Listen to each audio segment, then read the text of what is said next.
আমি আজকে আপনাদের কারক নির্ণয়ের পদ্ধতি দেখিয়ে দেব। তো আজকের পর আপনারা কারক নির্ণয় থেকে আপনাদের কোনো সমস্যা হবে না। যেকোনো পরীক্ষা যদি আপনারা দিতে যান তাহলে কারক নির্ণয় যখনই আপনারা অপশনে পাবেন সঙ্গে আপনারা খুঁজে তার কারেক্ট আনসার করবেন। ঠিক আছে? প্রথমে আমরা জাস্ট কনসেপ্ট নিয়ে আলোচনা করব, তারপর এখানে শর্ট ট্রিক্স থাকছে। তারপর আমরা বিভিন্ন পরীক্ষায় বিশেষ করে সিটেট পরীক্ষায় আসা যে সকল প্রশ্নগুলো রয়েছিল এই প্রশ্নগুলো আমরা 20টি প্রশ্ন নিয়ে আলোচনা করব। ঠিক আছে? কারকের। তো প্রথমে আমরা কনসেপ্টটা একটু দেখে নিই, কনসেপ্ট সম্বন্ধে ডিটেইলস আলোচনা করব, তারপর আমরা শর্ট ট্রিক্স নিয়ে আলোচনা করব। ঠিক আছে ভাই? তো চলুন প্রথমে দেখুন কারক কয় প্রকার। কারকের কয়টা ভাগ আছে আমরা জানি। তো কারকের ভাগ আছে কয়টা? 6টা। কি? কর্তৃকারক, কর্মকারক, করণকারক, সম্প্রদানকারক, উপাদানকারক এবং অধিকরণকারক। এখানে কিন্তু আমাদের যে মূল ট্রিক বা শর্ট ট্রিক যেটা বলে কারক নির্ণয়ের, এটা কিন্তু এখানে লুকিয়ে আছে। কোথায় দেখুন, যদি একটা ক্রিয়াপদ, যে কোনো একটা ক্রিয়াপদ ধরে নিন, ক্রিয়াপদ যেমন সে বল খেলছে, এজ ফর এক্সাম্পল সে বল খেলছে আমরা দিলাম। এখানে খেলছেটা হচ্ছে একটা ক্রিয়াপদ, খেলাটা একটা ক্রিয়াপদ। তো এই ক্রিয়াপদকে কে দিয়ে প্রশ্ন করি, যদি আমরা প্রশ্ন করি যে কে খেলছে, তাহলে কারেক্ট আনসার কী হবে ভাই? কারেক্ট আনসার হবে সে। তার মানে যে সেটা হবে এই বাক্যের কর্তৃকারক। ঠিক আছে? এবার আমরা যদি প্রশ্ন করি ছেলেটা কি খেলছে, এবার দেখুন এখানে কি দিয়ে প্রশ্ন করা হলো, কি খেলছে, তো কারেক্ট আনসার কী হবে? বল। তো একই বাক্যে বল কী হবে? বল হবে কর্মকারক এবং সে হবে কি? কর্তৃকারক। ঠিক আছে? বোঝা গেল? এইভাবে কে এবং কে বা কারা দিয়ে যদি প্রশ্ন করি তাহলে যদি উত্তর পাই সেটা হবে কর্তৃকারক। কি বা কাকে দিয়ে যদি প্রশ্ন করি সেটা হবে কর্মকারক। দ্বারা, দিয়া বা কর্তৃক দিয়ে যদি প্রশ্ন করি তাহলে সেটা হবে আমাদের কি? করণকারকে দাঁড়াবে। তারপর দেখুন দান করা, কোনো কিছু দান করা যদি বোঝায় তাহলে যেমন সম্প্রদানকারক হবে, একবারে দান করা, তার প্রতি পুনরায় আর কোনো লালসা থাকছে না। থেকে, হইতে, চেয়ে যদি বোঝায়, যেমন কোনো কিছু থেকে, হইতে, চেয়ে যদি বোঝায় তখন সেটা উপাদানকারক হবে। স্থান, কাল, পাত্র এটা যদি বোঝায় তাহলে অধিকরণকারক হবে। কী ধরনের আমরা ডিটেলসে বুঝি। এবার দেখুন একটা বাক্য, সম্পূর্ণ বাক্য আমরা ডিটেলস আলোচনা করব। মহারাজ সুব্রত প্রত্যহ সকালে রাজকোষ হইতে স্বহস্তে দরিদ্রদেরকে ধন দান করতেন। এই একটি বাক্যে, এমন একটি বাক্য, এই বাক্যকে আমরা কি করব? সব ধরনের কারক কিন্তু আমরা এখানে পাবো। যেমন কীভাবে, যদি প্রশ্ন করি কে দান করতেন, তো কে দিয়ে প্রশ্ন করলে কারেক্ট আনসার কী হবে? মহারাজ সুব্রত। তো এক্ষেত্রে মহারাজ সুব্রত হয়ে যাবে আমাদের কি? কর্তৃকারক। কারণ কেন হবে? কারণ কে দিয়ে প্রশ্ন করলাম। এবার যদি প্রশ্ন করি কি দান করলেন, তো কারেক্ট আনসার কী হবে? ধন দান করলেন। তো ধনটা আমাদের কি হয়ে গেল? কর্মকারক। কি দ্বারা দান করলেন, কিসের দ্বারা দান করলেন? দেখুন স্বহস্তে বা নিজের হাতে দান করলেন। তো সেই নিজের হাতে বা স্বহস্তে এটা কী হবে? এটা হবে আমাদের করণকারক। কাদের দান করলেন? দরিদ্রদেরকে। তো দরিদ্রদেরকে এটা হচ্ছে কি? সম্প্রদানকারক, কারণ দরিদ্রদেরকে দান করার পর সেটা রিটার্ন আসে না। কোথা হইতে দান করলেন, কারেক্ট আনসার কী হবে? প্রত্যহ সকালে রাজকোষ হতে দান করলেন। কোথা হইতে? রাজকোষ হইতে বা রাজকোষ থেকে। সুতরাং এখানে রাজকোষ হয়ে যাবে কোন কারক? উপাদান কারক। ঠিক আছে? কখন দান করলেন, কখন তিনি দান করতেন? তিনি প্রত্যহ সকালবেলা দান করতেন। কখন বা সময় যদি বোঝায় বা স্থান, কাল, পাত্র যদি বোঝায় তখন সেটা অধিকরণ কারক বোঝায়। ঠিক আছে? এতটুকু আমরা বুঝলাম। এবার আমরা কয়েকটি প্রশ্ন দেখব যেটা করে আপনাদের আর কনসেপ্ট পুরো ক্লিয়ার হচ্ছে। দেখুন মাত্র 3 মিনিটে কনসেপ্ট ক্লিয়ার। ঘাটে নৌকা বাঁধা, এখানে ঘাটে কোন কারক?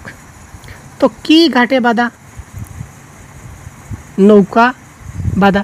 তো আমরা এমন একটা কিছু দিয়ে প্রশ্ন করব যেখানে কারেক্ট আনসারটা আমাদের ঘাটে আসে। ফর এক্সাম্পল আমরা ডাইরেক্ট সরাসরি দেখি, যদি আমরা কোথায় দিয়ে প্রশ্ন করি যে নৌকা কোথায় বাঁধা, নৌকা কোথায় বাঁধা, যদি আমরা কোথায় দিয়ে প্রশ্ন করি তাহলে যেটা কারেক্ট আনসার পাবো এটা কী হবে? এটা হবে আমাদের অধিকরণ কারক। তো নৌকা কোথায় বাঁধা? নৌকা ঘাটে বাঁধা। কারেক্ট আনসার ঘাটে আসছে। তো নৌকা কোথায় বাঁধা? নৌকা ঘাটে বাঁধা। সুতরাং কোথায় দিয়ে প্রশ্ন করে যদি কোনো আমরা উত্তর পাই সেটা কী হয়ে যাবে? আমাদের অধিকরণ কারক। এবার দেখুন বাড়ি থেকে নদী দেখা যায়, এখানে বাড়ি থেকে এটা কোন কারকে কোন বিভক্তি? ভাই তাড়াতাড়ি কমেন্ট করুন তো ভাই, কোন কারকে কোন বিভক্তি হতে পারে? বাড়ি থেকে নদী দেখা যায়। কোথা থেকে নদী দেখা যায়? কোথা থেকে? বাড়ি থেকে। তো কোনো কিছু থেকে হতে চেয়ে যদি বোঝায় তখন সেটা কোন কারক? উপাদান কারক। ঠিক আছে? উপাদান কারক ইজ দ্য রাইট আনসার। তিনি কলকাতা থেকে এসেছেন, এখানে কলকাতা কোন কারক?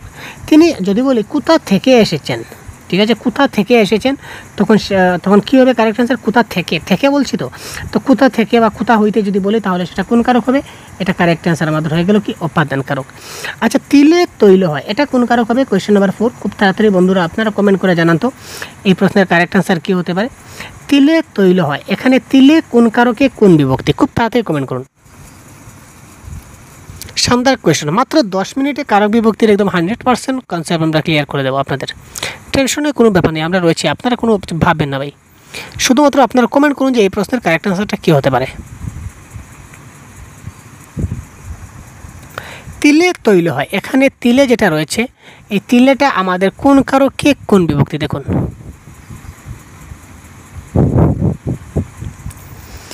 কোথা থেকে তৈল হয়, অর্থাৎ কোথা থেকে তৈল হয়, কী থেকে তেল হয়, তিল থেকে তেল হয়, তাই না? তিল থেকে তেল হয়। তো তিল থেকে, কোনো কিছু থেকে হতে যদি বোঝায় তাহলে কোন কারক বোঝাচ্ছে ভাই? উপাদান কারক ইজ দ্য রাইট অ্যান্সার। বুঝতে পারলেন? তারপর দেখি বনে বাঘ আছে, বনে কোন কারক? আচ্ছা, কোথায় বাঘ আছে? কোথায় বাঘ আছে ভাই? বনে বাঘ আছে। তো আমরা কী দিয়ে প্রশ্ন করলাম? কোথায় দিয়ে। তো কোথায় দিয়ে যদি প্রশ্ন করি তাহলে এগুলো হবে অধিকরণ কারক। এটা কারেক্ট আনসার ঐকদেশিক অধিকরণ। ঐকদেশিক অধিকরণ কি সেটা নিয়ে আমরা পরবর্তী ডিসকাস করব। আপাতত জানিয়ে রাখুন যে এটা হচ্ছে অধিকরণ কারক। আমার গলার মালা আমি কাকে করব দান, আমার গলার মালা আমি কাকে করব দান, এখানে মালা শব্দের কারক বিভক্তি হবে মালা। কি হতে পারে কারেক্ট আনসার? মালা শব্দের কারক বিভক্তি। খুব তাড়াতাড়ি কমেন্ট করুন তো ভাই, মালা শব্দের কারক বিভক্তিটা কী হতে পারে? মালা। আমার গলার মালা আমি কাকে করব দান, এখানে মালা শব্দের কারক বিভক্তিটা কী হবে? মালা।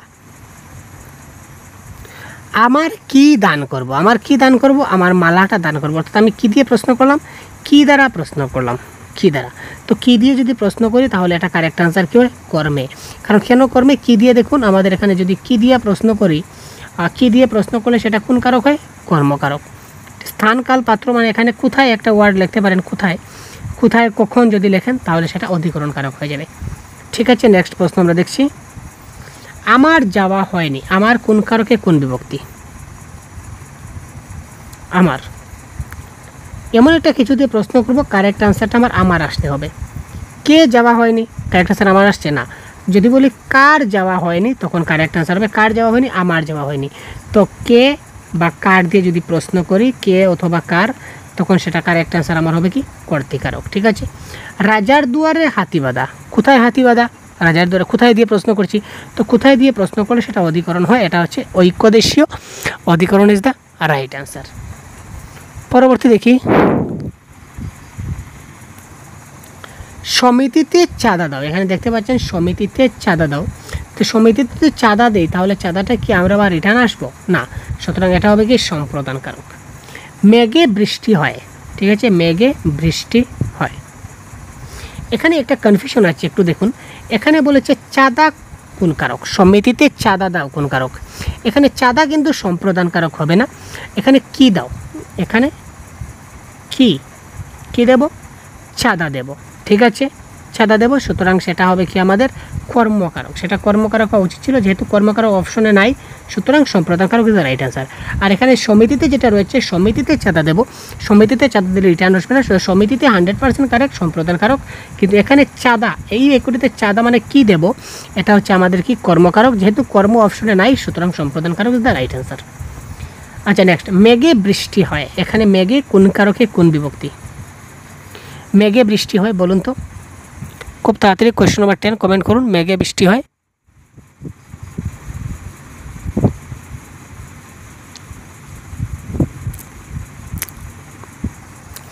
আমরা যদি বলি কোথা থেকে বৃষ্টি হয়, কারেক্ট আনসার কী হবে? মেঘ থেকে বৃষ্টি হয়, তাই না? কোথা থেকে? মেঘ থেকে। তো কোনো কিছু থেকে বুঝাইলে আমরা সঙ্গে সঙ্গে আমরা কী বসাবো? উপাদান কারক বসিয়ে দেবো, তাই না? নেক্সট প্রশ্ন দেখুন, এ দেহে প্রাণ নাই, দেহে কোন কারকে কোন বিভক্তি? কোথায় প্রাণ নাই? দেহে প্রাণ নাই। তো কোথায় দিয়ে প্রশ্ন করলাম, তো কোথায় দিয়ে প্রশ্ন করলে কারেক্ট আনসার কী হবে আমাদের? অধিকরণ কারক। যদি বলি গুড়ায় গাড়ি টানে, এখানে গুড়ায় কোন কারক? অর্থাৎ কে গাড়ি টানে, কে গাড়ি টানে? ঘোড়ায় টানে। তো কে দিয়ে প্রশ্ন করলাম, যদি কে দিয়ে প্রশ্ন করি তাহলে কারেক্ট অ্যান্সার হবে কর্তৃকারক। দেখুন আমি খুব সংক্ষেপে খুব তাড়াতাড়ি আপনাদেরকে বুঝিয়ে দেওয়ার চেষ্টা করছি, যেহেতু পরীক্ষা চলে আসছে। সোনার খাঁচায় রাখবো তোমায়, সোনার খাঁচায় কোন কারকে কোন বিভক্তি? কারেক্ট অ্যান্সার কমেন্ট বক্সে জানান তো। কোয়েশ্চন নাম্বার 17, সোনার খাঁচায় রাখবো তোমায়। তো এখানে সোনার খাঁচায় বলতে কোথায় রাখবো তোমায়, যদি বলি কোথায় রাখবো তোমায়, কারেক্ট আনসার কী হবে? সোনার খাঁচায়। তো কোথায় দিয়ে প্রশ্ন করলাম, সুতরাং কারেক্ট আনসার অধিকরণের সপ্তমী। এ কলমে ভালো লেখা হয়, এটা দেখুন একটু ক্রিটিক্যাল কোয়েশ্চন, একটু ভাবুন। এ কলমে ভালো লেখা হয়, এখানে কলমে কোন কারকে কোন বিভক্তি?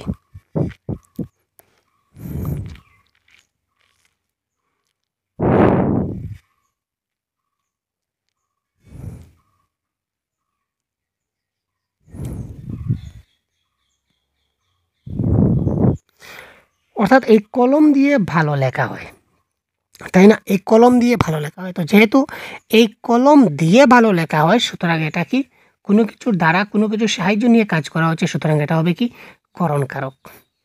জিজ্ঞাসিব জনে জনে, এখানে জনে জনে কোন কারক এবং কোন প্রত্যয়? জিজ্ঞাসিব জনে জনে। আচ্ছা, আমি কাকে জিজ্ঞাসা করব?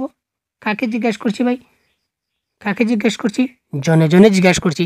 সুতরাং এখানে আমি কাকে দিয়ে প্রশ্ন করলাম, সুতরাং কারেক্ট অ্যান্সার হবে কর্মে সপ্তমী। ঠিক আছে, তো এই ছিল আমাদের আজকের ক্লাস। তো তার আগে এই যে কোয়েশ্চেন নাম্বার 20, এটার কারেক্ট অ্যান্সার আমি বলবো না। মন্দিরের টাকা দেওয়া বাক্যে যে মন্দিরে রয়েছে, এটা কোন কারকে কোন বিভক্তি? এটা আপনারা কমেন্ট বক্সে আমাকে কমেন্ট করে জানাবেন এই প্রশ্নের কারেক্ট অ্যান্সার কী হয়।